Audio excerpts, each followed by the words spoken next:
అన్నమయ్య జిల్లా రాయచోట్లోని APS PDCL section కార్యాలయంపై ACB అధికారులు ఆకస్మిక దాడులు చేశారు. Galiveedu AE Satyamurthy, car driver Srinivasulu కలిసి నాగేశ్వరరావు అనే రైతు నుంచి 15,000 రూపాయల లంచం తీసుకుంటుండగా రెడ్ హ్యాండెడ్గా పట్టుకున్నారు. పొలం దగ్గర ట్రాన్స్ఫార్మర్ ఏర్పాటు కోసం వీరు లంచం డిమాండ్ చేశారు.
సాయంత్రం 4:03 సమయంలో రాయచోటి పట్టణంలో శివాలయం వై జంక్షన్ దగ్గర గాలివీడు ఎలక్ట్రికల్ ఏఈగా సత్యమూర్తి గారి ఆయన కారు డ్రైవర్ అయినటువంటి శ్రీనివాసులు ఆయన తరపున ఫిర్యాదుదారుడైనటువంటి గాలివీడు మండలానికి చెందిన ఫిర్యాదుదారుడైనటువంటి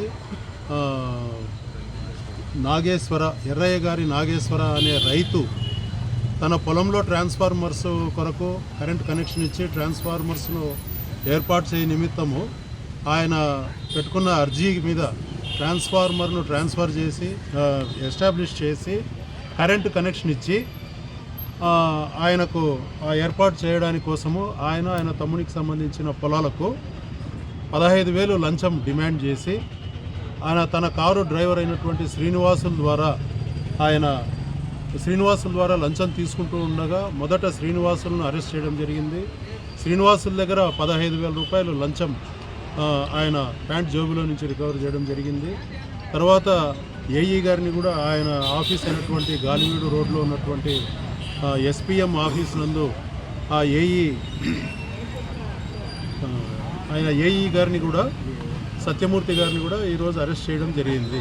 అయితే ఈ రైతు 2024 సంవత్సరం జూలై నెలలో అప్లై చేసుకున్నాడు. ఆయన తన పొలాలకు ట్రాన్స్ఫార్మర్ ఇచ్చి కరెంటు కనెక్షన్ ఇచ్చి ఆ ట్రాన్స్ఫార్మర్ ఏర్పాటు చేయమని చెప్పి, అయితే దాన్ని సాగదీస్తూ లంచం కొరకు ఆయన్ని వేధిస్తూ దాదాపు 1.5 సంవత్సరం పాటు ఆయన్ని వేధించి ఈరోజు ఆయన వద్ద నుండి లంచం తీసుకుంటూ ఏఈ సత్యమూర్తి గారు అదేవిధంగా ఆయన డ్రైవర్ శ్రీనివాసులు ఇద్దరు కూడా రెడ్ హ్యాండెడ్గా ఏసీబీకి దొరకడం అయింది. కానీ మేము మీ ద్వారా ఉమ్మడి కడప జిల్లా ప్రజలందరికీ చేసే విజ్ఞప్తి ఏమంటే, మీకు చట్టబద్ధంగా జరగాల్సినటువంటి పనులు ఏవైతే ఉన్నాయో వాటి కొరకు ఏ అధికారి అయినా కూడా మిమ్మల్ని లంచం డిమాండ్ చేసినట్లయితే మా ఏసీబీ టోల్ ఫ్రీ నంబర్ 1046కు కానీ 1064కు కానీ, అలాగే Kadapa ACB DSP cell number అయినటువంటి 9440446191కు సమాచారం అందించి మమ్మల్ని ఎటువంటి జంకు గొంకు లేకుండా ఏసీబీ కడపలో నన్ను సంప్రదించి ఫిర్యాదు ఇచ్చి మీకు జరగాల్సినటువంటి పనులన్నింటినీ కూడా చట్టబద్ధంగా జరిపించుకోవాల్సిందిగా విజ్ఞప్తి చేస్తున్నాను.